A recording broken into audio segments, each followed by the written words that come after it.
नमस्कार। कार्यक्रम विशेष संवादमा स्वागत छ। म सचिता।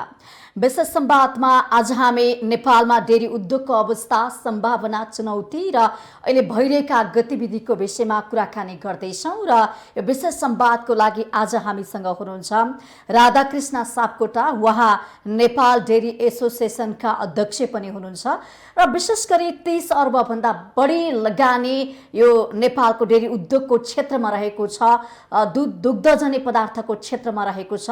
यसको सम्भावनाको कुरा गर्नेछौँ र त्यसमा पनि कोभिडले पारेको असर त छँदैछ। किसानहरूले, उद्योगीहरूले भनिरहनु भएको छ हामीले उत्पादन गरेको दुध खेर फाल्नु पर्यो भनेर दुःखको कुराहरू पनि आइरहेको छ। तर अहिलेको परिस्थिति हेर्ने भने चाडबाड नजिकिँदैछ, त्यसले गर्दाखेरि साउनको महिना छ, विशेष गरी चाहिँ दुधको माग अलिक बढेको छ भनेर पनि समाचारहरू आइरहेको छ। विशेष गरी नेपालमा यो डेरी उद्योगहरूले भोगेका समस्या, चुनौतीहरू, यसका एजेन्डाहरूलाई आज हामी केलाउनेछौँ। र यो विषयमा विशेष संवाद गर्नको लागि राधाकृष्ण सापकोटा अध्यक्ष हुनुहुन्छ नेपाल डेरी एसोसिएसनका। उहाँलाई आज हामीले हाम्रो कार्यक्रममा निम्ति आएका छौँ। यहाँलाई स्वागत छ अध्यक्षज्यू। धन्यवाद। आराम हुनुहुन्छ? ठिकै छु। के छ अध्यक्षज्यूको कसरी दिनचर्या बितेको छ? दिनचर्या त यस्तै भनौँ न, अब हाम्रो आफ्नो चाहिँ पेसा, जुन पेसा चाहिँ अब डेरी सेक्टर भन्दा साथ 365 दिनमै यसमा संलग्न हुनुपर्छ। त्यसको अलावा अब सङ्गठनको कामहरू हुन्छ, होइन, मिटिङहरू हुन्छ, त्यसरी नै सामान्य अवस्थामै बितिरहेको छ। 365 दिनमा एउटा डेरी उद्योग भनेपछि कसरी हुन्छ यो काम गर्ने, त्यसमै गर्ने गराउनेमा व्यस्त हुनुहुन्छ। सङ्गठनको काम चाहिँ कसरी अगाडि बढिरहेछ? सङ्गठनको काम भनेको चाहिँ अब यो कोभिडको जुन लकडाउनमा त करिब करिब शून्य जस्तै भएको थियो। त्यसपछि अब फेरि मिटिङहरू अब सुरु भएको छ, होइन, प्रोग्रामहरू पनि अब बिस्तारै हामी चाहिँ लाँदैछौँ। तर अब अहिले चाहिँ हामी भनौँ न यो लकडाउन पछि चाहिँ अलिकति सुस्त अवस्थामै हो। अब यसले बिस्तारै गति लिन्छ। लकडाउनले गर्दाखेरि सुस्त अवस्थामा हुनुहुन्थ्यो, होइन, डेरी उद्योगहरू सञ्चालन पनि थिएन, त्यसमा पनि किसानले उत्पादन गरेको दुधहरू खेर फाल्नु पर्यो भने गुनासोहरू पनि आएको थियो। आजभोलिको सन्दर्भमा कुरा गर्ने हो भने के छ अवस्था बताइदिनुहोस्। होइन, यहाँले एकदमै राम्रो कुरा गर्नुभयो। जब गत वर्ष जुन चैत्र 11 गतेदेखि जुन लकडाउन भयो, त्यसमा पनि 5-6 महिनासम्म चाहिँ अलिकति विशेष खालको लकडाउन भयो। त्यो मार हामीले खेप्दै आइरहेको थियौँ र बिचमा आएर त्यसपछि अलिकति सहजको दिन, अलिकति हाम्रो चाहिँ अवस्था सामान्य उन्मुखतिर अगाडि बढिरहेको थियो। फेरि यो वर्ष 81 जुन वैशाख 16 गतेदेखि लकडाउन भयो। निश्चय नै हामीले किसानहरूले उत्पादन गरेको जति दुधहरू हाम्रो चाहिँ च्यानलमा आउनु थियो, हामीले उठाउँथ्यौँ, त्यो उठाउन सकिएन। नसक्नुको कारण यहाँहरूलाई विदितै छ, होइन, लकडाउनले सबै हाम्रा होटेल, रेस्टुरेन्टहरू, हाम्रो पार्टी प्यालेसहरू, होइन, यी सबै चाहिँ बन्द भयो। इभन उपभोक्ताहरू पनि सहज रूपमा चाहिँ बजारमा गएर दुध खरिद गरेर उपभोग गर्न सक्ने अवस्था भएन। सबैतिर लकडाउन थियो, बजार बन्द थियो। त्यसले गर्दा चाहिँ किसानले उत्पादन गरेको दुध हामीले उठाउन सकिएन। हाम्रो बजार चाहिँ सामान्य अवस्थाको भन्दा करिब करिब 60 देखि 70% चाहिँ हाम्रो बजार चाहिँ डाउन भयो, ठप्प भएको थियो। मात्र 30-35%मा हामी चाहिँ सञ्चालन गरिरहेका थियौँ। त्यस्तो हुँदा पनि हामीले चाहिँ कुनै दिन रोकेनौँ फेरि, होइन। यस्तो विषम परिस्थितिमा पनि कोभिडसँग चाहिँ हामी आफ्नो चाहिँ मिनिमम हामीले सेफ्टीका उपायहरू अपनाउँदै, हाम्रा स्टाफहरूलाई त्यो अवलम्बन गराउँदै हामीले काम चाहिँ जारी नै राख्यौँ। तर त्यो चाहिँ हाम्रो आर्थिक रूपमा किसानलाई र हामी उद्योगीलाई धेरै ठुलो चाहिँ एउटा असरै पर्यो, घाटै पर्यो, होइन। अहिले के सञ्चालन भएको छ सुस्त गतिको यो व्यवसाय? अहिले के सञ्चालन चलायमान? लकडाउन पनि अहिले केही सहज भएको छ, घटेको छ।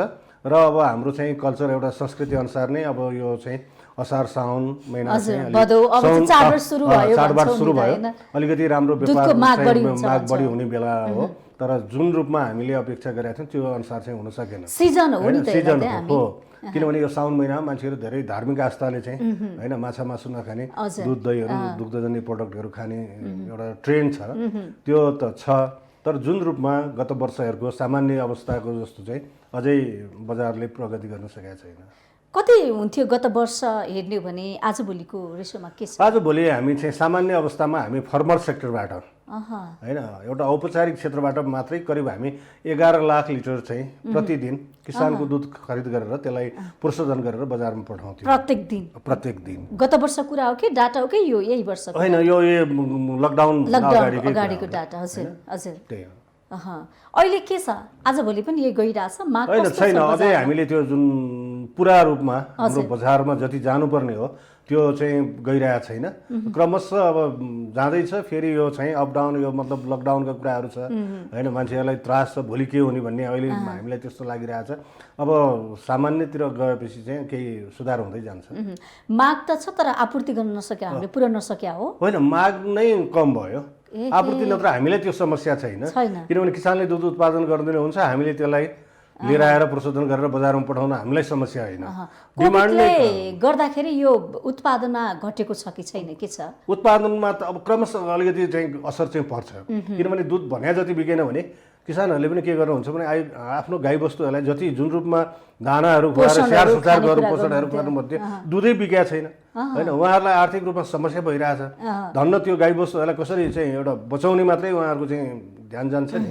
त्यसले गर्दा केही दुधको उत्पादनमा पनि इम्प्याक्ट चाहिँ पर्छ। भनेपछि उत्पादनमा केही मात्रामा चाहिँ घटेको छ। कोभिडले असर त्यो चाहिँ पारेको देखियो हैन। त्यो चाहिँ एउटा अप्रत्याशित यो कोभिडको कारणले पर्ने भयो। अर्को चाहिँ हाम्रो सिजनल भेरिएसन हुन्छ नि। दुधको त दुईटा सिजन हुन्छ। एउटा हामी फ्लस सिजन भन्छौँ जुन बढी दुध उत्पादन हुने सिजन, अर्को लिन सिजन भन्छौँ कम उत्पादन हुने सिजन। अब अहिले चाहिँ कम उत्पादन हुने सिजन लाग्यो। अब कस्तो छ भने ठ्याक्कै यो डेरी सेक्टरको कुराहरू, दुग्ध क्षेत्रको कुराहरू गर्दा यसको यो सिस्टम उत्पादन कम हुन्छ, डिमान्ड बढी हुन्छ, उत्पादन बढी हुन्छ, डिमान्ड कम हुन्छ हैन। त्यसले गर्दा यहाँले सुन्नुहुन्छ नि कहिलेकाहीँ किसानको दुध नबिकेको, तर अब अहिले 2-4 वर्ष यता आएर छैन। हामी उद्योगीहरूले यहाँले मिडियाबाट थाहा पाइरहनु भएको छ। हामीसँग अहिले चाहिँ डिडिसी र निजी क्षेत्रहरूसँग करिब 4 अरबको सामानहरू स्टक भएको कुराहरू हैन। त्यो गत वर्ष पनि स्टक भयो भन्ने कुरा तपाई स्वयंले भन्नुभएको थियो हैन। त्यो बीचमा अलिकति क्लियर भएको थियो। फेरि यो पालिको असर हामीले छ। अहिले पनि करिब 3.5 अरब जतिको चाहिँ सामान हामीसँग स्टक छ, जसले गर्दा हामीले ठिक समयमा हाम्रो चाहिँ दुधको किसानहरूको पेमेन्ट के हुन्थ्यो भने एउटा सामान्य अवस्थामा हरेक 15 दिनको हामी चाहिँ उहाँहरूलाई पेमेन्ट गर्थ्यौँ। अब त्यो रोकेर 30 दिन भयो, अर्को 45 दिन भयो हैन, अर्को 60 दिन भयो, 60 दिन भयो। कति अब हैन, चाहे दुग्ध विकास संस्थानको पनि त्यही हो, हाम्रो पनि त्यही हो समस्या। हामीसँग सामान स्टक भयो, हामीसँग रनिङ क्यापिटल नै डम भएर बस्यो नि। त्यसले गर्दा चाहिँ हामीले सरकारसँग पनि के भनेका छौँ भने हामीलाई अलिकति यो चाहिँ यो रिफाइनेन्सिङको व्यवस्था होस्, पुनर्कर्जाको भनेर भनिरहेछौँ। त्यो अहिलेसम्म सुनवाई भएको छैन। सरकारले त यस्ता व्यापार व्यवसाय गर्ने व्यक्तिहरूको लागि भन्दा धेरै कुरा ल्याएको छ नि। ल्याएको छ कुरा, सफ्ट लोनको कुराहरू आएको छ, पुरामा आएको छ, खोइ त हामीले पाएको हैन। हामीले त अझ के भनिरहेको छ, बजेट पनि आयो हैन, निजी क्षेत्रकै लागि भनेर अलि विशेष प्याकेज ल्याइयो हैन। त्यो उसको त्यो ढुवानीमा अनुदान दिने त्यो सामान्य कुरा छ। त्यो प्रत्यक्ष त्यस्तो त्यसले चाहिँ लाभ हुने जस्तो देखिन्न। लाभ छैन। हामी वास्तवमा डेरी उद्यमीहरू चाहिँ त्यति उत्साहित छैनौँ यो बजेटबाट हैन। तपाईहरुको लागि चाहिँ के गर्नु पर्थ्यो? सरकारले बजेटमा कस्ता कुरा ल्याउनु पर्थ्यो, ल्याएन, गुनासो त के हुन सक्ला? हैन, हामीलाई यो चाहिँ कम्ती पनि हामीले हेर्नुहोस्, डेरी सेक्टर पहिला हामीले 50% चाहिँ भ्याट रिबेट पाउँथ्यौँ, त्यो हटाइयो हैन। अहिले त्यो हामीले त्यो भ्याटको सुविधा छैन हैन। अर्को कुरा हाम्रो चाहिँ हाम्रो प्लान्ट र मेसिनरी हामीले ल्याउँदा 1% ठिक छ त्यो हैन, राज्यले त्यसमा केही अनुदान पाएका छौँ। तर त्यही प्लान्ट र मेसिनरी भनेको त कहिलेकाहीँ बिग्रिन्छ, त्यसलाई मर्मत गर्नु पर्यो। मेन्टेनेन्सका हाम्रा चाहिँ पार्ट पूर्जाहरू ल्याउनु पर्यो भने 20 देखि 25% हामीले भन्सार तिर्नु परिरहेछ। त्यस्ता कुराहरू राज्यले गरिदिनु पर्यो हैन। हामीलाई विद्युत महसुलका कुराहरूमा केही राहतका कुराहरू आउनु पर्यो हैन। त्यो पोलिसी लेभलका कुराहरूमा अझ राज्यबाट त्यति ध्यान गएको छैन के। तपाईहरुको हकितको लागि राज्यले त्यस्ता खालका नीति नियमहरू पोलिसीहरू बनाएको छैन। त्यसो भए गरी खानको हामी लबिङ गरिरहेका छौँ। किसान हो नि त, किसानले गरी खाने वातावरण छैन। त्यसो भए एकदमै छैन। किनभने अहिले पनि हेर्नुहोस् न, यहाँलाई म अवगत गराउँ, विगत 3 वर्ष भइसक्यो दुधको मूल्य नबढेको हैन। यो 3 वर्षमा त दैनिक खाद्य वस्तुहरूको त मूल्य त कहाँबाट कहाँ पुगेको छ एकदम। यहाँलाई म एउटा उदाहरण दिउँ, त्यो सनफ्लावर तेल अहिले भन्दा 3 महिना अगाडि जम्मा 120 रुपियाँमा पाउने तेल अहिले तपाईँ 280-90 रुपियाँमा पनि भनिदियो तेल पाउनु मुस्किल छ। अहिले पनि बढिरहेको छ। त्यो त के हो, अब यो 4-5 महिनामा 5-7 चोटि चाहिँ डिजल पेट्रोलको मूल्य बढेको छ नि। त्यसले गर्दा डिजल पेट्रोलको मूल्य बढ्नु भन्दा साथ हाम्रो सारा ट्रान्सपोर्टेसनमा त्यसको इम्प्याक्ट त पर्यो। हाम्रो मूल्य त बढ्यो, कस्ट अफ प्रोडक्सन बढ्यो हैन। त्यसले गर्दा हाम्रो चाहिँ अब लसतिर चाहिँ जाने अवस्था आइरहेछ कि। त्यस हुनाले अब हामीले सरकारलाई अस्ति पनि मैले श्रीमान सचिवज्यूलाई एउटा प्रोग्राममा भेट भएको थियो, नयाँ उहाँलाई बधाई पनि दिने एउटा कार्यक्रम थियो, त्यहाँ पनि मैले अवगत गराएको छु। श्रीमान सचिवज्यू यस्तो छ हैन, दुधको मूल्य नबढेकै यो 3 वर्ष भयो, अब यसमा पनि पुनर्विचार गर्नुपर्छ, जसले गर्दा किसानको लागत बढिरहेको छ, उहाँहरूलाई घाटा छ, हाम्रो पनि चाहिँ नोक्सानीतिर जाने अवस्था छ। त्यस हुनाले यो क्षेत्रलाई उचित बचाउनको मूल्य लागि पाएका छन् त्यसो भए हजुर डेरीहरूले उचित मूल्य पाएको छैन, किसानले पनि उचित मूल्य हामी पाएको दुवैजना छैन। कति जति मूल्य चाहिँ भयो भने तपाईँहरूलाई ठिक होला गरी खाने होइन। हामीले के भन्छौँ भने अब बढ्दाखेरि कम्तीमा पनि प्रति लिटर 10 रुपियाँ बढ्नुपर्छ। त्यो बढ्दा फेरि उपभोक्तालाई लाग्दा यो त डेरी उद्योगीले रेट बढाए, पैसा बढाए। हजुर यो विगत 10-15 वर्षदेखिको एउटा चलन के छ भने त्यो सरकारका सबै पक्ष हामी मेजर स्टेक होल्डर बसेरै त्यो निर्णय गर्ने हो। मन्त्रालय हुन्छ, राष्ट्रिय दुग्ध विकास बोर्ड छ यसको चाहिँ होइन, हाम्रो चाहिँ अभिभावक संस्था होइन, अनि हामी निजी क्षेत्र भयो, दुग्ध विकास संस्थान भयो, पशु सेवा विभाग भयो, सबै सरकार निकायहरू बसेर चाहिँ एउटा हामी मूल्य निर्धारण गर्छौँ र त्यो बढेको मूल्यको 69% त्यो डाइरेक्ट किसानलाई जान्छ। भनेपछि 31% बाँकी रह्यो त्यो उद्योगीले लिने हो। हामीले त्यो 31%बाटै बजारको कमिसन वृद्धिकादेखि लिएर हाम्रो चाहिँ अरू कस्ट अफ प्रडक्सन बढेको कुराहरूलाई मेन्टेनेन्स गर्नुपर्छ। हामी त एकदम न्यून चाहिँ एउटा त्यसको चाहिँ पर्सेन्टेज चाहिँ हामीलाई रहने हो होइन। त्यसले गर्दा 69% जुन भागीदार कृषकलाई पनि समस्या छ। भनेपछि तपाईँहरूले दुध बेचेर केही उत्पादन वृद्धि गर्न कमाउन केही सक्नु भएको छैन। हामी अहिले त यो झन् यस्तो एकदमै सहज छैन, सहज छैन। अरूले जति बाहिरबाट हेर्दा महँगो भयो दुध, भारतमा सस्तो छ भन्छन् नि त फेरि। भारतमा सस्तो छ किनभने त्यहाँको सरकार सस्तो किन भयो त भन्दा त्यहाँको सरकारले उद्योगी र किसानलाई ठुलो मात्रामा सब्सिडीहरू दिन्छ। पहिलो प्राथमिकता दिन्छ। किसानको मर्म बुझेको छ, धर्म बुझेको छ, काम गराइ बुझेको छ। ल हामी निजी क्षेत्रले मात्रै ल हामीलाई फाइदा भएन, हामीलाई चाहिँ समस्या भयो भनेको भन्दाखेरि सरकारको सम्बन्धित निकायले नपत्याउला। तर नेपाल सरकारकै अन्डरमा सञ्चालित दुग्ध विकास संस्थान छ नि, उहाँको चाहिँ वार्षिक घाटा हेरौँ न 8-10 करोड मिनिमम घाटा भइरहेको हुन्छ वर्षको होइन। उहाँको अहिलेसम्म के कारणले घाटा हुन्छ? यस्तो घाटामा यति धेरै अन्तराल कसरी आउँछ के? होइन, यो कस्तो छ भने नि यो देख्दा जति सहज छ त्यो छैन। कतिपय हामी किसानको दुध गएर ल्याउनु पर्ने हुन्छ, ल्याउँदै कति बाटो जाम हुन्छ। हाम्रो चाहिँ एक ट्याङ्कर दुध 9-10 हजार लिटर दुध बोकेर आइरहेको हुन्छ, बाटो जाम भयो भने त त्यो दुध त 2-4 घन्टा त्यहाँ बस्नु पर्यो भने त त्यस्तो कहाँ तिर्सुलीमा फालेर आउनु पर्ने अवस्था होइन। त्यो पनि कहाँ फाल्ने जस्तो चाहिँ एउटा समस्या। त्यस्ता लसेसहरू धेरै छन् क्या हाम्रो। व्यवस्थापनको पाटो फितलो भयो, व्यवस्थापनको पाटो भनौँ या के भनौँ यसलाई होइन। अनि अब अर्को कुरा चाहिँ हाम्रो उत्पादन लागत नै बढी छ होइन। त्यही त अब 30 अर्बभन्दा बढीको त छ नि त लगानी होइन, क्षेत्रले गरेको छ नि त। त्यो ठुलो रकम हो नि त। हजुर, लगानी अनुसार किन हामीले चाहिँ यसको फाइदा हुन्छ नि दिन सकेनौँ? दीर्घकालीन, तत्कालीन, मध्यकालीन। एक त यो बिजनेसमा अलिकति अनहेल्दी कम्पिटिसन पनि छ, अनफेयर कम्पिटिसन भनौँ न होइन, अस्वस्थ प्रतिस्पर्धा पनि छ। अर्कोतिर सुरुमा यसको सिस्टम जुन रूपमा मिल्नुपर्ने हो त्यो मिलिरहेको छैन कि। हामी उद्योगी बीच पनि मिलाउनु पर्ने कुराहरू धेरै छन् होइन। एकले अर्कोको चाहिँ उ गर्ने दुध बढी हुन्छ। यस्ता संस्थाहरू थुप्रै छन् फेरि, उद्योगहरू खुलेका छन् विभिन्न नाम हकितको लागि, गरी खानको लागि, व्यवस्थापनको लागि भने के गर्छन् यिनीहरूले फेरि? होइन, अब भनौँ न हामी एउटा नेपाल डेयरी एसोसिएसनको एज अ प्रेसिडेन्ट छु, मैले त्यो जिम्मेवार त मेरो पनि हो नि होइन। एउटा उद्योगी बीच नमिलेका कुराहरूलाई मिलाउन प्रयास गर्ने त हो नि, तर मान्छेको नेचर हो त्यो, चाहेर पनि कतिपय कुराहरू मिलाउन सकिन्छ। भनेपछि समस्या छ, उद्योगी बीचमा विवाद छ। विवाद भनेर त्यस्तो होइन कि अब व्यापारमा त कम्पिटिसन त भइहाल्छ, बिना कम्पिटिसन किनभने सबले आफ्नो लगानी सेक्युर गर्न खोज्छ होइन। त्यस्तो एकदमै नराम्रो कम्पिटिसन पनि छैन होइन। तर जुन रूपमा चाहना चाहिँ के हो, आकांक्षा के हो, आवश्यकता के हो नेपाल डेरी उद्योगको भन्ने कुरा त हुन्छ नि। त्यो फ्याक्ट चाहिँ के हो खास? अनि फ्याक्ट चाहिँ के हो भने हाम्रो चाहना भनेको बजारमा पनि हामीले जुन गर्दा किसानबाट दुध ल्याउँदाखेरि पनि अब दुध अलिकति उत्पादन कम हुन्छ, मेरो दुध आइरहेको जुन च्यानल छ, जुन एउटा सहकारी भनौँ अथवा किसानबाट हामी डाइरेक्ट पनि किन्छौँ, अनि अर्को उद्योगी जानुहुन्छ, ल म उहाँको भन्दा लिटरमा 2 रुपियाँ बढी दिन्छु, त्यो दुध मलाई ल्याउनुहोस् भन्नुहुन्छ।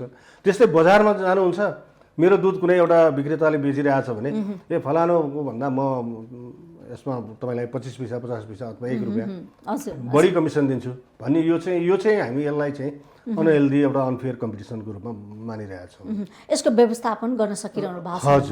तपाईँको एजेन्डा पनि यही हो, एसोसिएसनको एजेन्डा हुनु सक्छ? यो मात्र होइन, हाम्रो विकास गर्ने, वृद्धि गर्ने। हाम्रो त के भने आम यो दुग्ध क्षेत्रलाई नै कसरी यसलाई प्रमोट गर्ने हो होइन। मेन्सन त यो पनि हो नि त, यसलाई कसरी सुरक्षा हाम्रो उद्योगलाई एउटा सेफली एउटा कसरी सञ्चालन गर्ने त्यो त भइहाल्यो। त्यो सँगसँगै हाम्रो उद्योगको आधार भनेको त किसानै हो होइन। किसानलाई पनि हामीले सँगसँगै प्रमोट गरेर लानुपर्छ। आज किसानै रहेन भने हाम्रो उद्योग चाहिँ कसरी सञ्चालित हुन्छ? मेन कच्चा स्रोत भनेकै किसानले उत्पादन गरेको दुध नै हो होइन। त्यो दुध उत्पादनै भएन भने हाम्रो उद्योग कसरी चल्ने? त्यस हुनाले हामी किसान र उद्योगी चाहिँ सँगसँगै एउटा चाहिँ जानुपर्ने अवस्था छ। त्यो सम्बन्ध त विस्तार गर्नु पर्यो नि त होइन। उद्योगको सम्बन्ध विस्तारै छ नि। यहाँ विस्तार त्यस्तो सम्बन्ध राम्रो एउटा सुमधुर सम्बन्ध नभएको भए त एकदमै छ होइन। त्यही त हामी नग्न मासुको यहाँलाई मैले एउटा उदाहरण दिउँ। यहाँ बिके पनि हुनुहुन्छ जस्तो राइट। म त्यहीँ आइरहेको छु। जब मूल्य वृद्धि हुँदाखेरि होइन सरकारले एउटा मूल्य निर्धारण गर्छ, किसानले पुगेन भनिरहेको छ, उद्योगी चाहिँ त्यो पैसा तिर्न तयार छैन, कत्रो कन्फ्लिक्ट आउँछ। यहाँ आन्दोलनमा आएर चाहिँ एकजना मान्छे किसान बित्नु भयो नि निमोनियाले, तर यहाँले कहिलेकाहीँ एउटा त्यो चाहिँ कस्तो भने एउटा यो प्रोपोगन्डा तयार मान्छेलाई एउटा हुइम ल्याउनको लागि दुध फ्यालिएर किसानको भन्थ्यो हो। अहिलेभन्दा 5-7 वर्ष अगाडि त्यो थियो होइन, तर अब अहिले छैन। किसानको दुध फ्यालेको तपाईँले सोध्नु भएको छ? लकडाउनमा त्यो परिस्थिति आएन। किनभने एक त हामीले उठाउन सक्ने जति हामीले ल्यायौँ होइन, हामीले त्यसलाई दैनिक प्रशोधन गरेर बजारमा पठायौँ। दोस्रो त्यो डिमान्डभन्दा बढीको दुध पनि हामीले उठाएर के गर्यौँ, किसानहरूबाट दुध उठायौँ र हामीले यो झोल दुधलाई पाउडरमा कन्भर्ट गरेर राख्यौँ। त्यही त हो सामान्य स्टक हामीसँग होइन। हो त्यही सामान डम्प भयो। देशैभरिको किसानको त्यस्तो गर्नुभयो? त्यसो गऱ्यौँ नि हामी सबै उद्योगीहरूले गऱ्यौँ होइन। हामीले जसरी गरेर पनि हजुर त्यो चाहिँ गरिदिनु भयो तपाईँ? तर त्यति गर्दै पनि हामीले जुन रूपमा 100% त्यो गर्नुपर्ने थियो त्यो गर्न सकिन। कारण के भने कहिले अब हाम्रा पाउडर प्लान्टहरू चाहिँ कोभिडको कारणले कामदारहरूले काम गर्न नमानेर बन्द हुने, कहिले मेसिन हो कहिले मेसिनरी गडबडीले बन्द हुने, त्यसले गर्दा केही बिचबिचमा सङ्कट आयो। तर हामीले त्यसलाई चाहिँ धेरै हदसम्म हामीले चाहिँ किसानहरूलाई पनि राहत पुर्याउने काम गरेका छौँ। भनेपछि 5-6 वर्ष जुन किसानले खेर फालेका दुधको जुन समाचार आउँथे यो लकडाउनले गर्दा यो वर्ष त्यस्तो भएन? छैन छैन। यो नत्र यो मिडियामा त एउटा पुरै हङ्गामै मचिन्थ्यो नि होइन। किसानहरू आन्दोलन गरेको चितवनमा अथवा अरू जिल्लाहरूमा यो त सुन्नु भएको छैन नि होइन। धेरै हदसम्म चाहिँ यो क्षेत्रलाई नियन्त्रण गर्नुभएको भयो। यो समस्या चाहिँ केही हदसम्म तपाईँहरूले पुरा गर्नु भएन? अब त आउने दिनमा झनै यो चाहिँ समस्या कम हुन्छ, समाधान हुन्छ त्यसो भए। किनभने अहिले त हामीसँग 3वटा मात्रै पाउडर प्लान्ट छ। एउटा दुध विकास संस्थानको आफ्नै विराटनगरमा भयो, त्यसको क्षमता करिब 80,000 लिटर दुध प्रशोधन गर्न सक्छ। अनि अर्को चितवन मिल्क भयो हाम्रो चितवनमा, त्यसको करिब 1.5 लाख लिटर फुल क्यापेसिटीमा चलेमा 1.5 लाख लिटरको क्यापेसिटी छ उसको। अर्को हाम्रो पोखराको सुजल छ, उसको पनि 60देखि लिएर 80,000 लिटरसम्म कन्भर्ट गर्न सक्छ। यसले गर्दा त हाम्रो दैनिक सरप्लस भएको दुध नै 3 लाख लिटर दुध जति चाहिँ हामीले झोल दुधलाई धुलोमा कन्भर्ट गरेर हामी राख्न सक्छौँ। अब आउने दिनमा त हेटौँडामै एउटा ठुलो सरकारकै हाम्रो बागमती प्रदेशको लगानीमै एउटा पाउडर प्लान्ट बन्दैछ, त्यसपछि नेपालगञ्जमा बन्दैछ होइन। निजी क्षेत्रको उता यहीँ हाम्रो भक्तपुरमै एकजना हाम्रो उद्योगी साथीले खरिपाटी डेरीले एउटा लगभग अब 2-4 महिनामा त्यो सञ्चालनमा आउँदैछ हो होइन। अर्को उसमा पनि छ 1 नम्बर प्रदेशको हाम्रो चाहिँ इटहरीमा पनि एउटा चाहिँ अब छिटै सञ्चालनमा आउँदैछ। त्यसले गर्दा हाम्रो चाहिँ स्थापना हुँदैछ। हजुर यो त्यस हुनाले अब किसानको दुध चाहिँ बिग छ होइन। मात्रै राज्यले एउटा हामीले राज्यसँग केही भनेका छैन। यस्तो विषम परिस्थितिमा अलिकति किसानलाई र उद्योगीलाई बचाउनको लागि केही त्यस्तो खालको चाहिँ प्रोग्रामहरू प्याकेजहरू ल्याइदियो भने यो त छेडीको लागि हो नि। हामीले के भनेका छौँ भने हामी 1 वर्षसम्मको लागि मात्र दिनुहोस्, जब कोभिडबाट सामान्य अवस्थातिर जान्छ हामी राज्यको पैसा तिर्न तयार छौँ भनेर भनेका छौँ होइन। यति भन्दा पनि तपाईँहरूको गुनासो समस्या प्रति इमानदार भएको छैन सर? दुःख लाग्छ यहाँलाई म भनौँ। यही एउटै यो कोभिडले पारेको इम्प्याक्टले किसानको पैसा भुक्तानी ठिक समयमा दिन नसकेको कुराहरू एकदम मिडियामा आइरहेको छ होइन। दुध विकास संस्थानको आएको छ, निजी क्षेत्रको नै आएको छ। त्यही कुरा गरेर हामीले पनि हाम्रो राष्ट्रिय दुग्ध विकास बोर्ड मार्फत मन्त्रालयलाई हामीले पटक पटक लिखित रूपमै बुझायौँ होइन। मन्त्रालयले पनि त्यो अर्थ मन्त्रालयमा गर्ने फाइलहरू फरवार्ड गर्ने काम भयो, तर अर्थ मन्त्रालयले त्यो सुनेको नसुने गरिरहेछ निजी क्षेत्रको हकमा। अर्को नेपाल सरकारको अन्डरमा सञ्चालित दुग्ध विकास संस्थानलाई उहाँले हुन त 40 करोड जति हामीलाई भयो भने अहिलेको लेटेस्ट हाम्रो चाहिँ समस्या सल्भ हुन्छ, किसानको पेमेन्ट हामी सुचारू रूपमा दिन सक्छौँ भनेर उहाँहरूले पनि माग गर्नुभएको थियो। उहाँहरूलाई कम्तीमा 20 करोड उपलब्ध गरायो अहिले 2 हप्ता अगाडि रिसेन्टली। भने एउटै समस्या छ, निजी क्षेत्रले पनि किसानलाई नै बचाइरहेको छ, दुग्ध विकास संस्थानले पनि किसानलाई बचाएको छ, विभेदको व्यवहार गरियो है।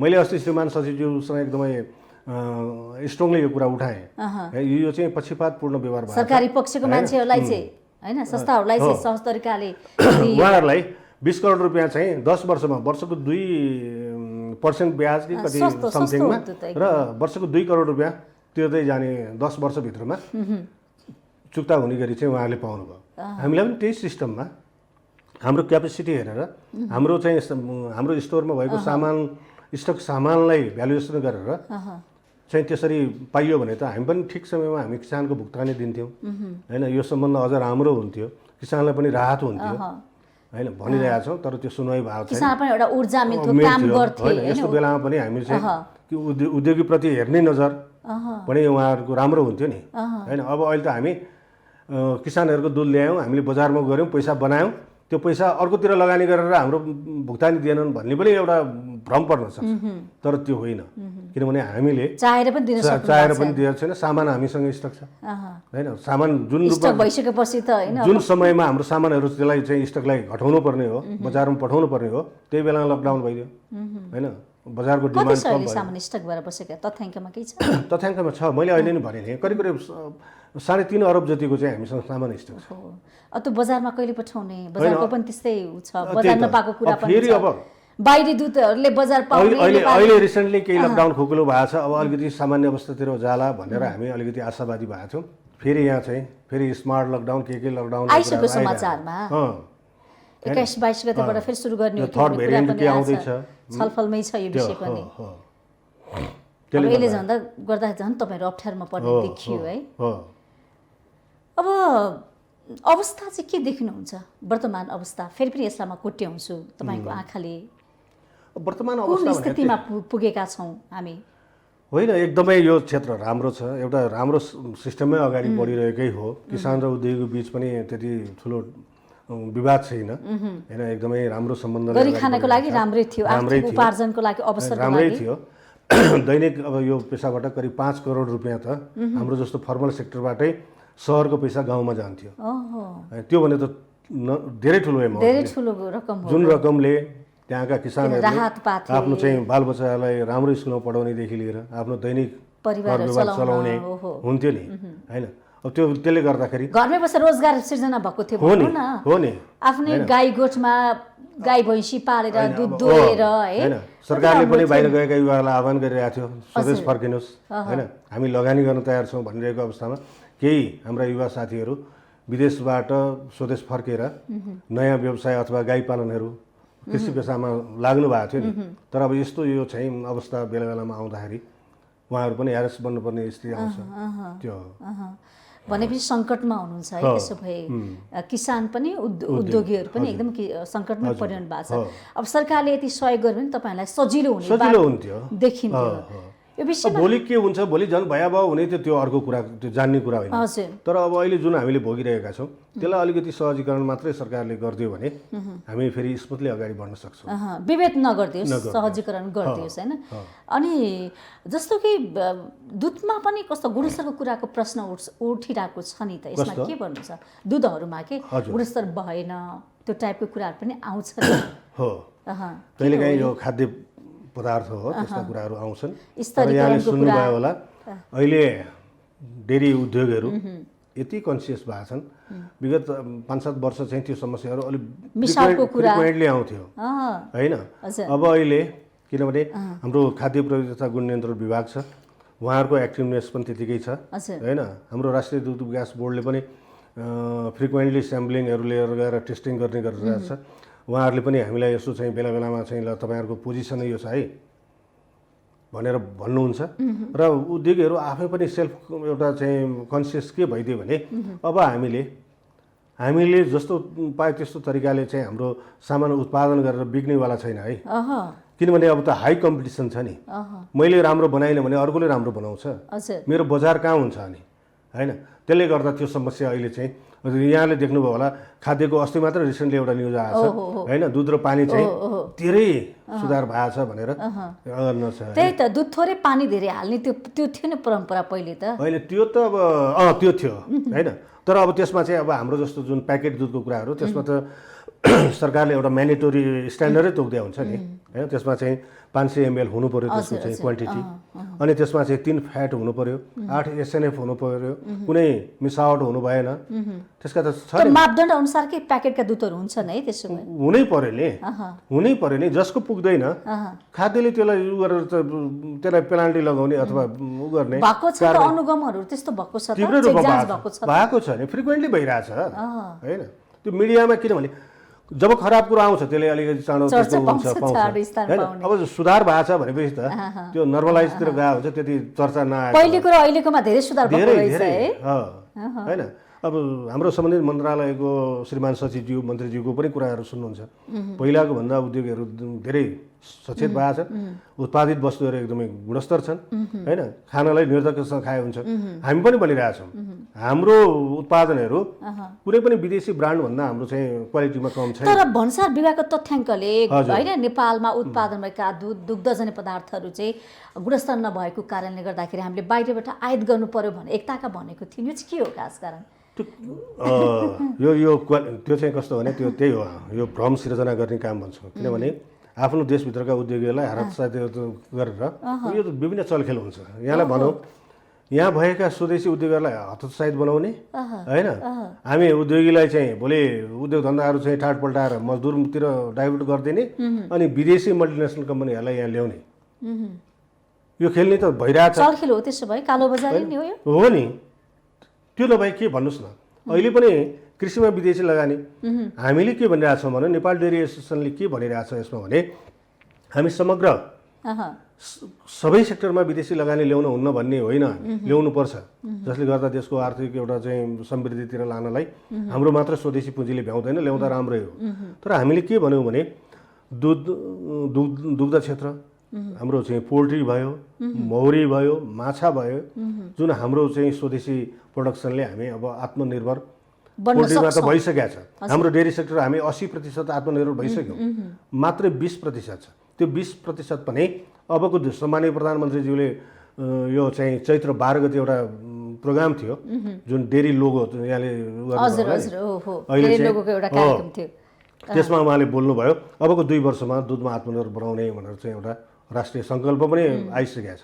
त्यस हुनाले अबको 2 वर्षमा हामी आत्मनिर्भर बन्दैछौँ भने यहाँ किन विदेशी, यो क्षेत्रमा किन विदेशी लगानी आवश्यकै छैन, होइन? अनि हामीले के पनि भनिरहेछौँ भने यहाँ पुँजीको अभाव छैन, विदेश सरकारले सही पोलिसी सही समयमा दियोस्, हामी अझै लगानी गर्न, किनभने 30 अरब त कुनै विदेशी लगाएको होइन, तपाईले यति धेरै लगानी क्षमता रहेछ, यो त हामी स्वदेशी उद्योगले लगाएको हो नि, होइन? त्यसमा अब 5 अरब लगानी बढाउनु पर्ला, 10 अरब पर्ला, त्यो त हामी उद्योगीहरू सक्षम छौँ नि। त्यस हुनाले त्यो वातावरण मात्रै सरकारले बनाओस् भन्ने हो क्या हामी भने चाहिँ 2 वर्षमा चाहिँ आत्मनिर्भर बन्न सक्छौँ भन्छ सरकार। तर त्यसको लागि त एउटा केही पूर्वाधार गर्नु पर्यो नि। हो, एफडीआई खुला गर्ने, विदेशी लगानीकर्ता आयो भने यहाँ रातो कार्पेट नै ओछ्याउन तयार, उद्योग राख्नको लागि चाहिने पूर्वाधारहरू भन्छौँ नि हामी, जमिन, बाटो, बिजुली, पानी, त्यो निःशुल्क रूपमा उपलब्ध पनि गराउन सरकार तयार।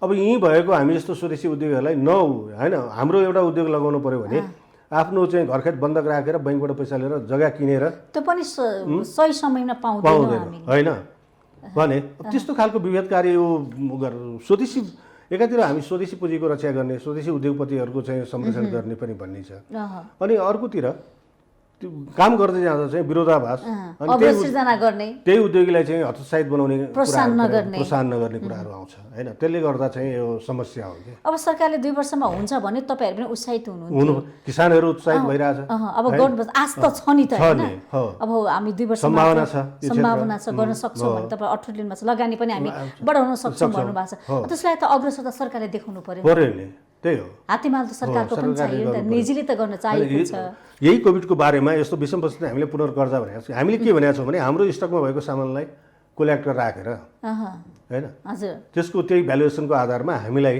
अह, अहिले एउटा चाहिँ यो भनौँ न यसलाई सर्ट टर्मको लागि लोन हजुर हैन 1 वर्ष 1.5 वर्षको लागि त्यसपछि यो कोभिड सधैँ त नरहला त्यसपछि सामान्य अवस्था भएपछि हामी हैन हामीमा भएको स्टकको सामान पनि हामी चाहिँ सल्टाउँदै जान्छौँ हामी क्यास बन्दै जान्छ हामी सरकारको पैसा तिर्छौँ र ठिक समयमा किसानले पनि भुक्तानी पाउनुहुनेछ यो पेसा त एउटा अनि पो मर्यादित रूपमा अगाडि बढ्छ त्यस्तै एउटा डेरी उद्योगले यति ठुलो सपना देख्नु भएको छ सम्भावना देख्नु भएको छ अवसर देख्नु भएको छ होइन यसले चाहिँ आर्थिक क्षेत्रलाई उकास्न टेवा पनि पुऱ्याएको छ नि त होइन जिडिपीमा हेर्ने भने कति योगदान दिएको छ 9% छ हैन सिङ्गो कृषिको यत्रो कृषि हामी देशको 65% कृषिमा आधारित छ भनेर भन्छौँ हजुर हैन अब 65% भन्छौँ 35% अर्को बाँकी रहेको जनतालाई पेटभरि खाना खाने चाहिँ हजुर धान उत्पादन गर्न सकिरहेको छैनौँ मैले आज मात्र न्युज हेरेको थिएँ यो वर्ष त झन् हाम्रो चाहिँ आयातको परनिर्भरता झनै बढ्यो चामल मात्र 51 अरबको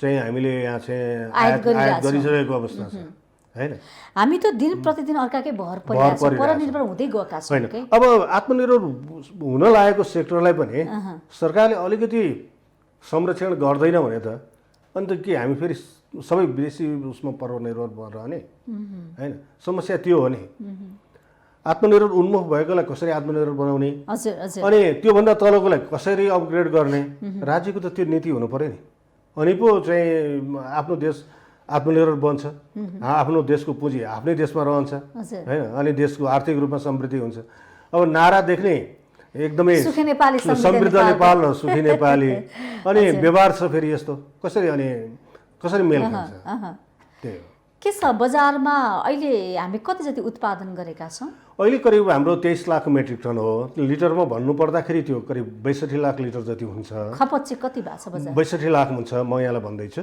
हजुर त्यो 62 लाखमा करिब 31 लाख लिटर दुध चाहिँ अह जसले जुन किसान दाजुभाइहरूले उत्पादन गर्नुहुन्छ उहाँहरूले नै घरायसी प्रयोजनमा खपत हुन्छ बाँकी रह्यो 31 लाख लिटर त्यो 31 लाख लिटरमा पनि हाम्रो चाहिँ डेरी सेक्टरको दुईटा सेक्टर छ मैले भने एउटा हामी फर्मल सेक्टर भन्छौँ अर्को इन्फर्मल सेक्टर फर्मल सेक्टर भनेको चाहिँ हाम्रो जस्तो चाहिँ नेपाल सरकारको सम्बन्धित निकायमा आधिकारिक रूपमा दर्ता भएको भ्याट प्यान ट्याक्स सब तिरेका र वेल एउटा चाहिँ प्रोसेसिङ प्लान्टबाट उत्पादित लाई हामी फर्मल सेक्टर भन्छौँ अर्को इन्फर्मल भनेको चाहिँ उहाँहरू दर्ता चाहिँ अब नेपाल सरकारलाई कुनै अथवा गाउँपालिका नगरपालिका कुनै एउटा निकायमा चाहिँ दर्ता चाहिँ छ तर उहाँहरूले अनुज्ञा पत्र पनि ल्याएको छैन भ्याटपानमा दर्ता पनि छैन हैन अनि खुला त्यो चाहिँ दुध बेचिरहनु भएको छ हैन उहाँले कुनै सरकारलाई ट्याक्स पनि तिर्नु परिरहेको छैन हैन त्यो विभेदले गर्दाखेरि अब फर्मल र इन्फर्मल सेक्टर त्यसले पनि असर गरिरहेछ किनभने सामानको बिक्री मूल्यमा असर पर्यो नि त उदाहरणको लागि मैले 1 केजी पनिर 600 रुपियाँमा बेच्छु भने 13% भ्याट जोड्दा त 13 छका 78 678 रुपियाँ पर्यो नि उपभोक्ता अब अर्को नन भ्याटेबल चाहिँ ठाउँमा गएर त्यही पनिर किन्यो भने त त्यो 600 मै पाउने भयो उपभोक्ताले अनि मेरो 678 तिर्छ त 600 मा पाउँछ नि अनि त्यसको असर चाहिँ कसलाई पर्यो भने हाम्रो जस्तो चाहिँ फर्मल सेक्टरको डेरीहरूलाई परिरहेछ हैन अब त्यो सरकारले यो इन्फर्मल सेक्टरलाई कसरी फर्मल सेक्टरमा ल्याउने उहाँहरूलाई पनि कसरी संरक्षण गर्ने किनभने व्यापार व्यवसाय गरेर खाने हक त सबैलाई छ तर त्यो भन्दैमा फेरि त्यही क्षेत्रको एकले अर्कोलाई त्यो त राज्यको विभेद जस्तो भयो नि हैन एउटा त्यही क्षेत्रले फेरि अर्को क्षेत्रलाई एउटाले चाहिँ नियम कानुन मान्ने अर्कोले चाहिँ नियम कानुन मान्ने त्यो त गर्नु भएन नि त त्यो त आर्थिक पता हुनु पर्यो नि आर्थिक रूपमै असमानता भयो ओहो हैन ती कुराहरू छन् यी समस्याहरू चाहिँ राज्यले हेर्दिनु पर्यो हैन तर अब फेरि अब त्यही हो कानुन बनिसकेको छ यो दुधको गुणस्तर र स्वच्छता सम्बन्धी निर्देशिका भनेर 2075 सालमा एउटा उसमा लागू भयो कानुन बन्यो त्यो पास पनि भइसक्यो स्वच्छता र गुणस्तरको लागि हैन त्यसमा के छ हाम्रो त्यो सबै किसानको तहमा के न्यूनतम पूर्वाधारहरू हुनुपर्छ त्यसपछि कलेक्सन सेन्टरमा के हुनुपर्छ हाम्रो जस्तो उद्योग तहमा आएपछि उद्योगको पूर्वाधार कस्तो हुनुपर्छ त्यसको हाइजेनिक प्यारामिटरहरू के अवलम्बन गर्नुपर्छ ती सबै छ अनि हामीले चाहिँ बजारमा पठाउँदाखेरि अनिवार्य प्याकेजिङ लेबलिङका कुरा आयो त्यसको चाहिँ डेटका कुरा आयो प्राइसका कुरा आयो रिटेल प्राइसका कुराहरू आयो सबै हामीले पुरा गर्नुपर्छ हैन अर्को त्यो इन्फर्मल सेक्टरले चाहिँ अब त्यो केही नगरिकन पठाइरहेछ त्यो कानुन छ तर त्यो कानुनलाई स्ट्रङली एउटा 10 रुपैयाँको 10 रुपैयाँ 20 रुपैयाँको मागे 20 रुपैयाँ त कुनै पनि छैन नि स्ट्रङली इम्प्लिमेन्ट भएको छैन त्यो निर्देशिका त्यो आउला कुनै दिन होइन त्यो कहिले कार्यान्वयन होला कार्यान्वयनको चुनौती केही छ नि त हैन पकड क्षेत्र चाहिँ कुन छ अहिले दुध पकड क्षेत्र भनेको मैले 800वटा जिल्लालाई चाहिँ नेपालको हकमा बढी दुध उत्पादन हुने जिल्ला र पकड जिल्ला भनेर भनिन्छ जस्तो काभ्रे भयो चितवन भयो नवलपरासी भयो रूपन्देही भयो चितवन मकवानपुर भयो होइन अनि यहाँ उपत्यकाकै काठमाडौँ ललितपुर यता सिन्धुली सिन्धुपाल्चोक यी जिल्लाहरूलाई ग्रामीण भेगहरू अलिकति त्यसै भेगहरू देखिया छ है यी जिल्ला चाहिँ करिब 8-10वटा जिल्ला चाहिँ अलिक बढी दुध उत्पादन हुने जिल्लाको रूपमा हुन्छ तर अब यतिले पुग्छ कि हामीले वृद्धि गर्न जरुरी छ 20 त त्यो भने नि मैले अझै हामी 20% त डिफिसिटमा छौँ नपुग्छ नि त्यो 20%लाई हामी फुलफिल गर्नको लागि पनि उत्पादन बढाउनु छ अर्कोतिर अब हाम्रो चाहना भनेको अहिले पनि आयात भइरहेछ नि हुन त अब यो रोकिया छैन होइन अहिले यो कस्तो भने फर्मल सेक्टरमा मतलब आधिकारिक रूपमा भन्नुपर्दा होइन हाम्रो सम्बन्धित मन्त्रालयले पनि यो खाद्य प्रविधि तथा गुण नियन्त्रण विभागलाई निर्देशन दिएर अहिले चाहिँ आयात बन्द गर्नु है कोभिडले एकातिर यहाँको उत्पादन गरेको दुध बिग्रिएको छैन अर्कोतिर बाहिरबाट ल्याउने काम गर्नु हुँदैन भन्ने चाहिँ छ तर अर्कोतिर चाहिँ अब के भने आइरहेछ अहिले पनि वर्षको पहिला त यो 4-5 वर्ष अगाडि त करिब 5-6 अरबको चाहिँ दुध र दुग्धजन्य पदार्थहरू आयात हुन्थ्यो अहिले आएर घटेर करिब 2 अरब चाहिँ छ हैन त्यो चाहिँ अब कस्तो भने दुध आयात गर्नु हुँदैन भनेर अब कच्चा दुध झोल दुध र जस्तो हामी पाउडर दुध भन्छौँ त्यो चाहिँ आएको छैन अरू डेरी प्रडक्टहरू यहाँले भेटाउनुहुन्छ नि हाम्रो मार्टहरूमा होइन हाम्रो चाहिँ भाटबटेन जस्तो सुपर मार्केटहरूमा पनि अमुल नेस्लेका ब्रान्डहरू त पाइन्छ त्यो कहाँ आयो त यहाँ त होइन त्यो आउने क्रम चाहिँ जारी छ अब यहाँ त विभिन्न यो बाहना ऊ बाहना नेपाल WTO को मेम्बर भयो हामीले त्यो सबै रोक्न सक्दैनौँ अब यस्ता कुराहरू पनि आउँछन् कहिलेकाहीँ होइन अब त्यो छ त्यसमाले यसको उत्पादन वृद्धि हामीले बढाउनुपर्छ र बाहिरबाट जुन आयात भइरहेछ त्यसलाई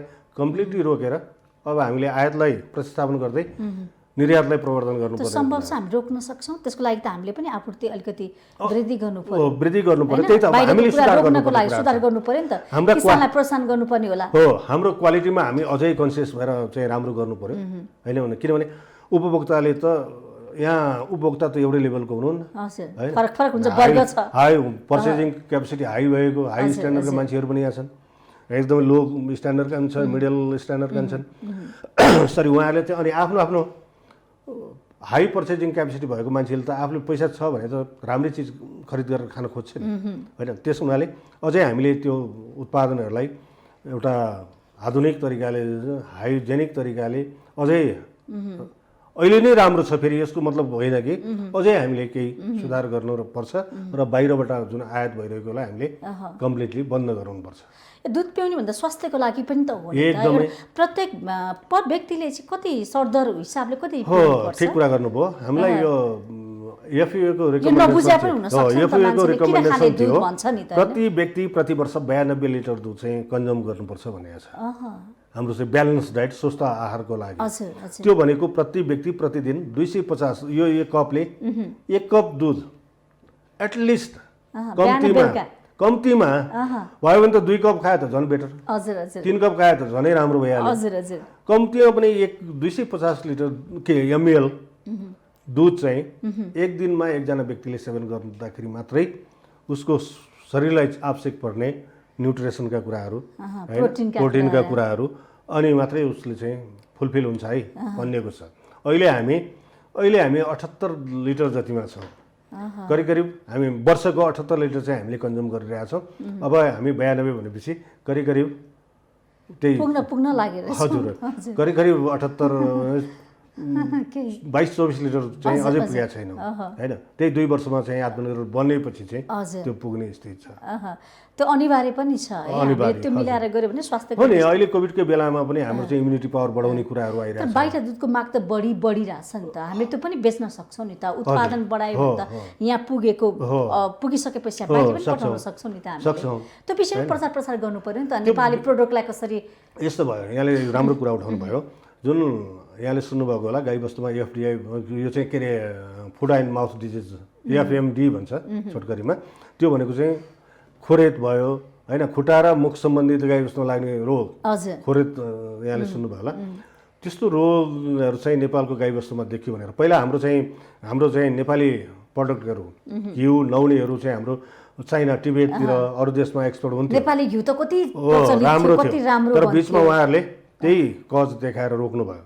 तर अब त्यो चाहिँ एफएमडी फ्री छ है भनेर त सर्टिफाई त अन्तर्राष्ट्रिय लेभलबाट हाम्रो नेपालको गभर्मेन्टले ल्याउन सक्नु पर्यो नि हाम्रो नेपाली चाहिँ एकदमै एफएमडी फ्री छ खानको लागि स्वस्थ छ यो हाइजेनिक प्यारामिटरहरू यसमा छ भनेर त्यो सर्टिफाई त गराउनु पर्यो नि अनि त्यो गराउन नसकेको हुनाले अहिले हाम्रो चाहिँ बाहिर गइरहेको छैन हामीले बाहिरबाट आउनेलाई मात्र अहिले रोक्न सक्यो भने पनि कम्तीमा पनि दिवसहरू पनि मनाउनु पर्यो के हजुर होइन मनाइरहेको छौँ गरेका कुराहरूलाई हरेक हामी जुन 1 मा अच्छा विश्व दुध दिवस छ हैन आज विश्वको त्यो अमेरिकाबाट सुरु गरेको जुन के सन् 2000 बाट हामीले यहाँ आएर 11 वर्ष पछाडि हामीले यहाँ सुरु गर्यौं त्यो त्यसलाई अहिले हामी कन्टिन्यू गरिरहेका छौं त्यसमा सबै स्टेक होल्डर हाम्रो मेन आयोजक राष्ट्रिय दुग्ध विकास बोर्ड हुन्छ त्यसमा हामी प्राइभेट सेक्टरका एसोसिएसनहरू पशुसेवा विभाग दुग्ध विकास संस्थान मन्त्रालय ती सबै मिलेर हामी चाहिँ जुन 1 मा हरेक वर्षमा मात्र गरे पुग्छ त पुग्दैन अनि यहाँलाई मैले भन्दैछु अर्को यो सेप्टेम्बर 28 तारिखमा एउटा चाहिँ विश्व स्कुल दुध दिवस हुँदो रहेछ त्यो पनि हामीले मनाउन सुरु गरेका छौं अब अस्ति मात्रै 16 गते के रे नेपाल खीर दिवस मनायौं हैन मैले भने त्यहाँ हाम्रो चाहिँ राष्ट्रिय दुग्ध विकास बोर्ड नै आयोजना गरेर श्रीमान सचिवज्यू त्यसको चाहिँ प्रमुख अतिथि हुनुहुन्थ्यो हामी सबै स्टेक होल्डर त्यहाँ भएर मजासँग खीर तरकारी सबै खाएर अलिकति त्यहाँ मिडियामा पनि भयो प्रचार पनि होस् अब यसलाई चाहिँ अलिकति फ्रिक्वेन्टली के छ जस्तो अब माघमा हामी घिउ चाको खान्छौँ नि माघे संक्रान्तिको दिन भन्छ त्यसलाई पनि एक किसिमको तीजमा पनि त अब खिर्कै हुन्छ धेरै कुरा परिकार बनाइन्छ दुधको परिकार पनि वृद्धि गर्नु पर्यो क्या हामीले दुध दही घिउमा मात्रै सीमित राख्ने भन्दा पनि यसको विविधीकरण तिर पनि अब ध्यान दिनु पर्यो अब अहिले चाहिँ हामी जे गरिरहेका छौं त्यही दुध दही उपभोग प्रयोगमा चाहिँ फरक गर्नु पर्यो के त्यसको अब चाहिँ उत्पादन अध्ययन अनुसन्धान भएको छ दुधबाट चाहिँ हामी के बनाउन सक्छौं भएको छ भइरहेछ अहिले होइन पहिलाको भन्दा त धेरै हाम्रो चाहिँ प्रडक्ट डाइभर्सिफिकेसनको कुराहरू भइरहेछ हैन धेरै उद्योगले खेल्नुपर्ने भूमिका हो नेपाल डेयरी एसोसिएसनको भूमिका रहन्छ नि त किसानहरूलाई चाहिँ यस्तो गर्नुस् दुध ल्याएर हामीले त्यो बेला बेलामा ट्रेडिङ पनि दिइरहेछौँ हाम्रा उद्योगीहरूलाई हैन त्यसले गर्दा उहाँहरूले चाहिँ अब डे टु डे एउटा चाहिँ नयाँ प्रोडक्सनहरू बजारमा पठाउने कामहरू भइरहेछ यो दुध त हेर्दा पनि एउटा चिज यसमा धेरै प्रकार हुन्छ 50वटा आइटम बन्न सक्छ पैसा आर्जन गर्ने ठाउँ हो नि त दुधबाट धेरै कुरा हामी बनाएर त हामी पैसा लिन सक्छौँ नि त हैन सक्छौँ यो विषयमा चाहिँ के तालिमहरू दिइरहनु भएको छ हामी दिइरहेछौँ फ्रिक्वेन्टली अब त्यसरी दिनलाई त हामीसँग त्यो बजेट हुँदैन हामी राष्ट्रिय दुग्ध विकास बोर्डसँग तालमेल गरेर हैन कार्यक्रमहरू लिएर हामीले त्यसको चाहिँ नयाँ कार्यक्रम के ल्याउनु भएको छ त तपाईँ अध्यक्ष पनि हुनुहुन्छ नयाँ कार्यक्रम भनेको अब यो अहिले चाहिँ हामीलाई यो बिचमा करिब यो उसले यो विदेशी लगानीले पनि अलिकति हामीलाई उ गरिरहेको छ त्यसमा पनि हाम्रो धेरै समय हामीले खर्चिनु परिरहेको थियो यो लकडाउन आवश्यकता छैन लगानी नगर्नुस् पर स्वदेशी कुरालाई चाहिँ पुँजी हामीले लगानी गर्नुस् जुन क्षेत्रमा नेपालको पुँजीले भ्याउँदैन नेपालको अर्थतन्त्रले हामी गर्न सक्दैनौँ हैन यत्रो टुरिज्मको सम्भावना छ हाइड्रोको कुरा छ आज 33,000 के करिब 83,000 मेगावाट चाहिँ विद्युत निकाल्ने जलविद्युतको कुरा त धनी छ विश्वमा दोस्रो धनी देश भन्छौँ आज मुस्किलले चाहिँ 1500-2000 मेगावाट विद्युत उत्पादन भएको छैन त्यसमा लगानी गर्न ल्याओस् अरू सर्भिस सेक्टरका कुराहरू छन् राष्ट्रिय गौरवका आयोजनाहरूमा लगानी गर्यो अब जुन क्षेत्र एउटा किसान र उद्योगीले बिस्तारै आफ्नो चाहिँ परिश्रम र आफ्नो लगानीले आत्मनिर्भर बनाउन लागिरहेको क्षेत्रमा ल्याएर फेरि त्यसको इकोसिस्टमै बिगार्ने गरी मल्टिनेसनल कम्पनीलाई यहाँ कार्पेट बिछ्याउनु भनेको त यो राम्रो कुरा होइन नि हैन आज यसले बिगार्ने भो सुरु यसले बिग्रिहाल्छ नि त्यस हुनाले यसको चाहिँ हामीले घोर आपत्ति जनाएको छौँ विरोध छ यसको चाहिँ हामी अब यहाँ चाहिँ बेला बेलामा सरकारको स्थिरता छैन कहिले को जान्छ कहिले यसको पनि असर पर्यो हो राजनीतिक उथलपुथल जुन भइरहेछ हुन्छ एउटा सरकार जान्छ अब के इन्ट्रेस्ट बोकेर अर्को आउँछ हैन अब त्यो भन्न सकिँदैन हैन त्यस हुनाले यो पनि अहिले हामीलाई किसानले यस्ता मार पनि खेपेका छन् है राजनीतिक यो खिचातानीको प्रत्यक्ष प्रभावमा परेका छन् हरेक कुरालाई पोलिटिक्सले त इम्प्याक्ट प्रभाव त पार्छ नि हामी जतिसुकै मलाई आई डोन्ट लाइक पोलिटिक्स भने पनि नमानिकन त्यसको चङ्गुलमा त हामी परेकै हुन्छौँ नि एकदम एकदम हैन, त्यस हुनाले प्रभाव त पर्छ नि। कृषि नीतिको कुरा हुन सक्छ। फेरि सरकारले चाहिँ देश कृषि प्रधान देश भनेको छ, अब लगानी चाहिँ नगर्ने, पहिलो प्राथमिकतामा नराख्ने, तपाईँहरू जस्तो किसानलाई उद्योगीहरूलाई चाहिँ के भइरहेको छ भनेर नहेरिदिने हुँदाखेरि चाहिँ गाह्रो अप्ठ्यारोमा छ है तपाईँहरू। अझ पनि कुन बाटो जाने कुन गति लिने भनेर कुरा तय भएको छैन होला तपाईँहरूको। कोभिड पछि छलफल त भइरहेको होला, गरिरहेको काम त चलिरहेको होला, तर पनि अब कसरी बाँच्ने बचाउने। अहिले त कोभिड पछि त के भन्छौँ भने हामीमा स्टक भएको सामानलाई कसरी गर्ने, बजारलाई कसरी सुचारू गर्ने हैन। बजार सुचारू गर्न त टोटली अब अवस्था सामान्य अवस्था हुनु पर्यो। मान्छेहरू सहज रूपमा चाहिँ सबैका पसलहरू खोल्नु पर्यो, स्कुल कलेजहरू चलेर त्यहाँका क्यान्टिनहरू खुल्नु पर्यो, हाम्रा होटल रेस्टुरेन्टहरू पार्टी प्यालेसहरू चाहिँ उग्नु पर्यो हैन। अब अहिले बिहा गर्दाखेरि चाहिँ 10-15 जना गएर बिहा गरेर गर्ने चलन छ। भोज भतेरहरू हाम्रो त मेन दुध र दुग्धजन्य पदार्थ खपत हुने भनेको त भोज भतेर हो नि, एकदम एकदम ठुलो भोलममा खपत हुने। त्यस्तो नभएपछि मार त्यही परिरहेको हो नि। त्यो माग छैन अहिले बजारमा, छैन, एकदमै कम छ। बजार पाउन मुस्किल छ है। बजार पाउन मुस्किल थिएन कि अब यो खलबल्यो, सिस्टम खलबल्यो नि त अहिले हैन। नत्र एउटा सामान्य सुचारू अवस्थामा भयो भने बिस्तार बजार त्यसमा पनि विदेशी सामना आएपछि त केही न केही त असर त गर्छ गरिहाल्छ। हैन। 5-10% त्यसले पनि गरिरहेछ, 5-10% त्यसले पनि असर गरिरहेछ हैन।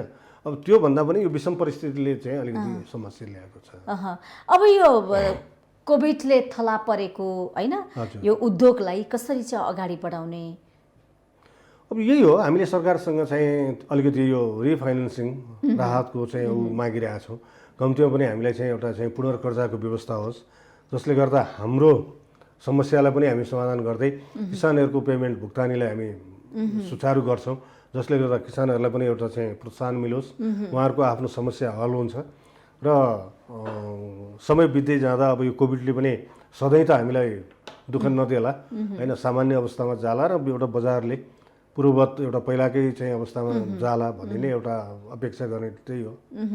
त्यसको लागि सरकारकै भूमिका प्रमुख देखियो। सरकार निजी हाम्रो पनि छ, सरकारको पनि छ, अध्यक्ष पनि हुनुहुन्छ। छलफल भएको छ कि छैन देशभरि रहेका यी उद्योगी किसानहरू हकितको लागि भने खोलेको संस्था हो नि त यो एसोसिएसन हैन। हामीले त पुलिस लेभलमा त हाम्रो त सधैँ हामी त सरकारसँगै लबिङ गर्ने हो। जस्तो मैले भने पुनर्कर्जा हामीलाई चाहियो, सरकारसँगै भन्ने हो हैन। कुनै नीतिगत कुराहरू समस्या आयो सरकारलाई भन्ने हो हैन। अब सरकारले केही नै गरेकै छैन भनेर पनि हामी ब्लेम लगाउन चाहँदैनौँ, गरेको छ, तर जुन रूपमा अझै गर्नु पर्थ्यो, अझै राम्रो गर्न सकिन्थ्यो यो सेक्टरलाई, त्यो चाहिँ पुगेको छैन है भन्ने हो नि, त्यो हो। तर धेरै पेसाहरू चाहिँ सङ्कटमा परे, पलायन भए, पेसै छोड्नुपर्ने स्थिति आयो हैन। यो पेसा गरेका व्यक्तिले छोड्नुपर्ने स्थिति आएको छ कि छैन? त्यही हो, सबैको आकर्षण बढेको नै के भने आफ्नै घर आँगनमा बसेर चाहिँ काम गर्न सकिने हैन। अब हाम्रो चाहिँ भनौँ हाम्रो उद्योगको कच्चा पदार्थै भनेको यहीँ उत्पादन दुध हो नि त, हाम्रो कुनै अरू उद्योग जस्तो चाहिँ बाहिर अरूबाट इम्पोर्ट ल्याउनु परेन। अनि किसानहरू पनि आफ्नै घर परिवार आफ्नैसँग बसेर चाहिँ आफ्नै खेतबारीमा काम गर्दै र आफूले पालेका गाईबस्तुहरूको स्याहार गरेर हैन आफ्नो चाहिँ एउटा आर्थिक उन्नति गर्न सक्ने कुराहरू भए हैन। अब व्यावसायिक रूपमा गर्ने त अब 100-200 वटा गाई भैँसीहरू पालेर व्यावसायिक रूपमा पनि फस्टाएको छ हैन। अब धेरै अगाडि बढेको छ नि, धेरै अगाडि बढेको छ। तर अब यस्तै पहिले खानको लागि मात्रै पालिन्थ्यो भने अहिले चाहिँ व्यावसायिक फर्महरू धेरैवटा छ, आर्थिक उपार्जनको लागि 200-300 वटा चाहिँ गाईहरू लगानी बढेको हैन। 10औं करोड लगानी गरेका छन् हैन।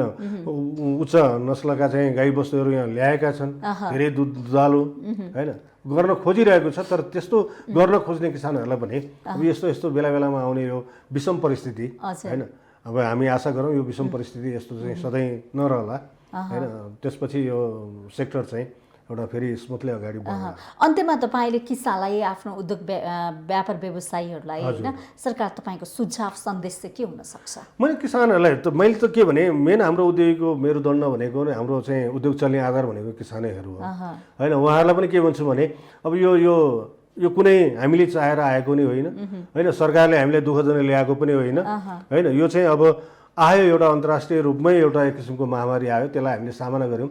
कति हाम्रै डेरी उद्योगी साथीहरूको पनि घर परिवारमा कसैको श्रीमती बित्नु भएको छ, कसै कोभिडको कारणले हैन, धेरै ऊ भएको छ। त्यसको कारणले हामीले चाहिँ ऊ गरिरहेछौँ। अनि किसानहरूलाई पनि अब उहाँहरू पनि यहाँ जुन रूपमा आजसम्म यहाँ उहाँहरू एउटा दुःख सुख गरेर आउनु भएको छ, निराश नहौँ होइन आशा एउटा देख्यौँ। आशा गरौँ भोलिका दिन फेरि भविष्य हाम्रो चाहिँ छ, उज्जवल छ, भविष्य छ, होइन राम्रो हुन्छ भन्ने पनि कुरा म त्यही गर्न चाहन्छु। हस्, समय र संवादको लागि यहाँलाई धेरै धेरै धन्यवाद। यहाँलाई पनि धन्यवाद, विशेष त बिजनेस प्लस टेलिभिजनलाई एउटा डेयरी सेक्टरको वर्तमान जल्दा बल्दा समस्याहरूको जुन उजागर गर्ने एउटा मौका दिनुभयो। म यहाँ लगायत यहाँको टिमलाई धन्यवाद दिन चाहन्छु। हस्, आज हामीले कार्यक्रम विशेष संवादमा नेपाल डेयरी एसोसिएसनका अध्यक्ष राधाकृष्ण सापकोटाज्यूलाई निम्ताएका थियौँ। कार्यक्रमबाट म पनि बिदा हुन्छु। बिजनेस प्लस टेलिभिजन एचडी हेर्दै गर्नुहोला। नमस्ते।